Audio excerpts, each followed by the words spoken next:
Operation Kagar అలాగే మావోయిస్టుల నిర్మూలన దిశగా కేంద్రం వేస్తున్నటువంటి అడుగులు ఈ నేపథ్యంలో శాంతి చర్చలు జరపాలి అనేటువంటి డిమాండు, అలాగే ఈ ఆపరేషన్ కగార్ నిలిపివేయాలి అనేటువంటి డిమాండు పౌర హక్కుల సంఘాల నుంచి, అలాగే విప్లవ పౌర విద్యార్థుల సంఘం నుంచి, అలాగే ఆదివాసీ సంఘాల నుంచి ఒక డిమాండ్గా బలంగా ముందుకు వస్తున్నటువంటి ఒక సందర్భం చూస్తున్నాం మనం గత కొద్ది రోజులుగా. ముఖ్యంగా కర్రెగుట్టల్లో జరుగుతున్నటువంటి ఒక రకంగా కర్రెగుట్టల్ని చుట్టుముట్టి ఆ లోపల ఉన్నటువంటి మావోయిస్టులందరినీ చంపేయటమే ప్రోగ్రామ్గా పెట్టుకుని అక్కడ మోహరించినటువంటి కేంద్ర బలగాలు, అలాగే వాటికి మద్దతుగా నిలబడుతున్నటువంటి రాష్ట్ర బలగాలు.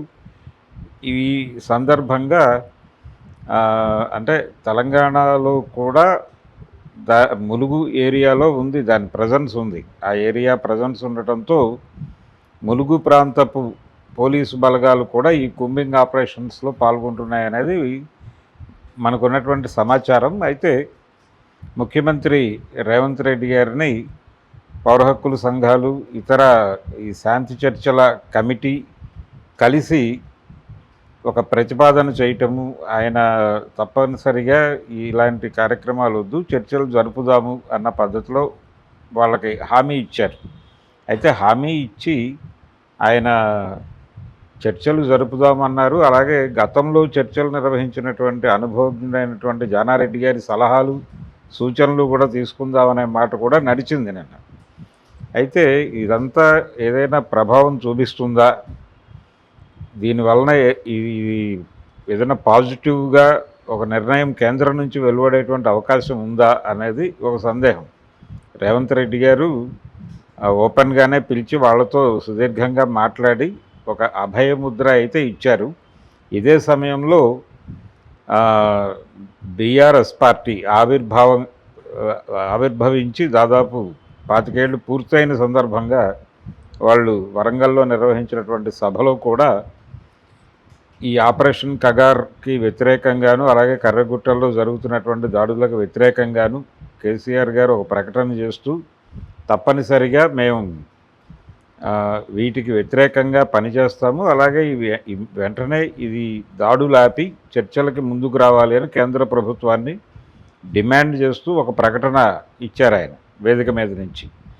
ఈ విధంగా అటు బీఆర్ఎస్ ఇటు కాంగ్రెస్ రెండు కూడా, అంటే తెలంగాణకు సంబంధించి అధికార పార్టీ అలాగే ప్రతిపక్షం రెండూ కూడా ఈ కగార్ ఆపరేషన్ నిలిపివేయాలి అని, అలాగే నక్సలైట్లతో చర్చలు జరపాలి అనేటువంటి ఏదైతే పౌర సమాజం నుంచి డిమాండ్గా ముందుకు వస్తుందో ఆ డిమాండ్ని బలపరచడం అనేది కనిపిస్తుంది.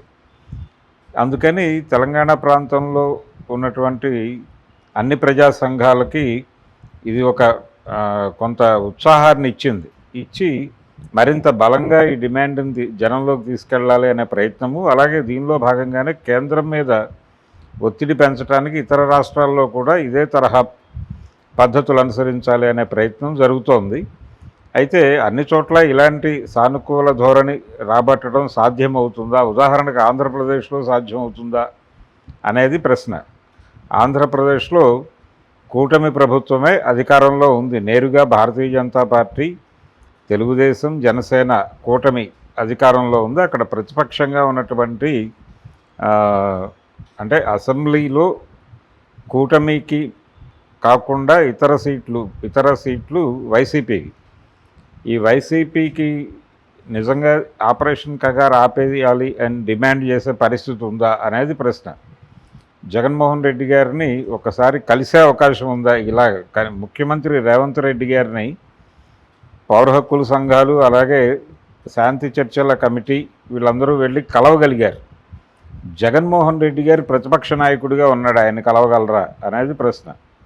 వారిని కలిసి వారికి పరిస్థితి అర్థం చేయిస్తే వారు ఈ ఆపరేషన్ కగార్ ఆపేయండి అని చెప్పే పరిస్థితిలో ఉన్నారా?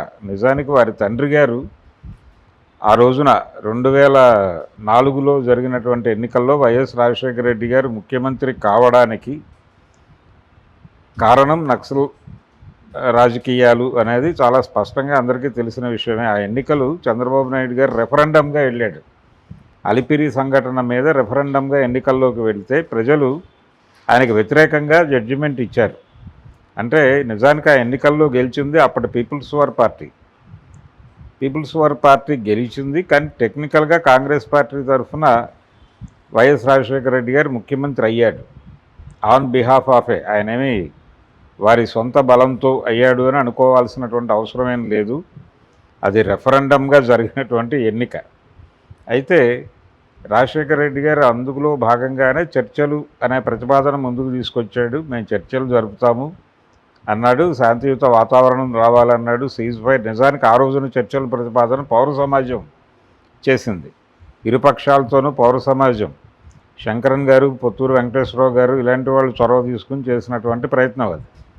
ఆ ప్రయత్నంలో కూడా రాజశేఖర రెడ్డి గారు చర్చలు ప్రారంభమైన రోజే అప్పటికి మావోయిస్టు పార్టీ, అప్పటి పీపుల్స్ వార్ పార్టీ వ్యతిరేకిస్తున్నటువంటి పులిచింతల ప్రాజెక్టుకి శంకుస్థాపన చేసి వచ్చాడు. ఇక్కడ చర్చలు ప్రారంభమయ్యే రోజే అక్కడ శంకుస్థాపన చేయటం అంటే చాలా స్పష్టంగా ఆయన చర్చల పట్ల నాకు చిత్తశుద్ధి లేదు అని ప్రకటించుకున్నట్టే అర్థం చేసుకోవాల్సి ఉంటుంది. అలా చర్చలు ఫలవంతంగా జరగలేదు, అర్ధంతరంగా ముగిసినాయి. మొదటి విడత చర్చలు, తర్వాత విడత చర్చలు అన్నారు. మొదటి విడత చర్చల ముగింపు రోజే ఫర్దర్గా చర్చలు ఉండవు అనే విషయం స్పష్టంగా అర్థమైపోయింది అందరికీ. ఆ తర్వాత వెంటనే చిన్నారూట్ల గేట్వేగా చేసుకుని నల్లమల్లో ఉద్యమాన్ని నిర్మూలించడానికి పోలీసు సైన్యం ఎంత ప్రయత్నం చేసిందో మనం చూసాం. మాధవ్ అనేటువంటి కార్యదర్శి పీపుల్స్ వార్ సెక్రటరీ హత్య వరకు అది కొనసాగింది. అలా టోటల్గా ఆంధ్రప్రదేశ్ ఉమ్మడి రాష్ట్రంలో నక్సల్ ఉద్యమాన్ని అణిచివేయటానికి వైఎస్ రాజశేఖర రెడ్డి గారి ఆధ్వర్యంలో కాంగ్రెస్ ప్రభుత్వం ఎంత ప్రయత్నం చేసిందో మనకు స్పష్టంగా తెలుసు. కాబట్టి ఈ నేపథ్యంలో చూస్తే ఇప్పుడు జగన్మోహన్ రెడ్డి గారు అక్కడ ప్రతిపక్షంగా ఉన్నాడు. మరి ఆయన ఈ పరిస్థితిని అర్థం చేసుకోగలడా? చేసుకునే పరిస్థితి ఉందా ఆయనకి? ఆపరేషన్ కగార్ పేరుతో కేంద్ర ప్రభుత్వం చేస్తున్నటువంటి దారుణం, అలాగే అడవుల నుంచి ఆదివాసీలని బేదఖాలు చేస్తున్నటువంటి పరిస్థితి, అలాగే అక్కడి నుంచి వారికి అండగా ఉంటున్నారని మావోయిస్టు పార్టీ మీద దాడి చేయటం, అలాగే ఆఖరి మావోయిస్టును చంపే వరకు ఆపరేషన్ కగార్ ఆగదు అని చెప్పి చాలా అప్రజాస్వామిక ధోరణిలో అమిత్ షా గారు చేస్తున్నటువంటి ప్రకటనలు, వాటిని నిలువరించేటువంటి, వాటిని ఖండించేటువంటి పరిస్థితిలో ఆయన ఉన్నాడా జగన్మోహన్ రెడ్డి అనేది ఒక సందేహం. ఆయన స్పందిస్తే ఓకే, కానీ అప్రోచ్ అయ్యే పరిస్థితి అయినా ఉందా? కనీసం ఆయన దగ్గరికి వెళ్ళి ఇది విషయం అని ఇప్పుడు రేవంత్ రెడ్డి గారితో మాట్లాడినట్టుగా అక్కడికి వెళ్ళి జగన్తో మాట్లాడే పరిస్థితి ఉందా అనేది కూడా అనుమానమే. వారు రోజు పార్టీ ఆఫీస్కి వస్తారా? పార్టీ ఆఫీస్కి వెళ్ళి వారిని కలవచ్చా? వారు ఇప్పటికీ ప్రోటోకాల్ ఉందా? ఆయనకు రకరకాల అంచెలు దాటి వెళ్ళాలా? ఆయన యాక్సెసిబుల్లా కాదా? ఇలా 100 సందేహాలు ఉన్నాయి. కాబట్టి ఆంధ్రప్రదేశ్లో అటు కూటమి ఎలాగూ ఖండించదు. కూటమి ఎలాగూ వాళ్ళు ఆపరేషన్ కగారికి అనుకూలంగానే మాట్లాడతారు కూటమి నాయకులు. కనీసం ఇక్కడ అధికార పార్టీ అలాగే ప్రతిపక్ష పార్టీ రెండూ ఖండించినాయి, రెండూ కూడా ఆపరేషన్ కగారు నిలిపివేయాలని మాట్లాడినాయి. కానీ ఆంధ్రప్రదేశ్లో అలా మాట్లాడే పరిస్థితిలో రెండు కూటమి లేదు, అలాగే వైసీపీ కూడా ఉన్నట్టుగా ఎక్కడ కనిపించడం లేదు.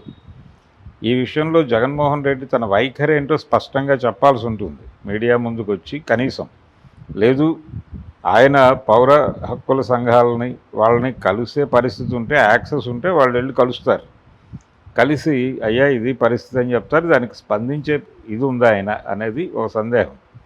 ఇది ఆంధ్రప్రదేశ్కి సంబంధించినటువంటి పరిస్థితి. అక్కడ ఇన్ టోటల్ బీజేపీ కంట్రోల్ నడుస్తుంది కాబట్టి, ఈవెన్ వైసీపీ మీద కూడా బీజేపీ కంట్రోల్ నడుస్తోంది అనేది స్పష్టంగా అర్థమవుతున్న విషయం. కాబట్టి ఆంధ్రప్రదేశ్ నుంచి ఇలాంటి ప్రకటనలు డెఫినెట్గా మనం ఎక్స్పెక్ట్ చేయలేం. తెలంగాణలో ఈ రకమైనటువంటి ప్రకటనలు రావటం హర్షణీయం.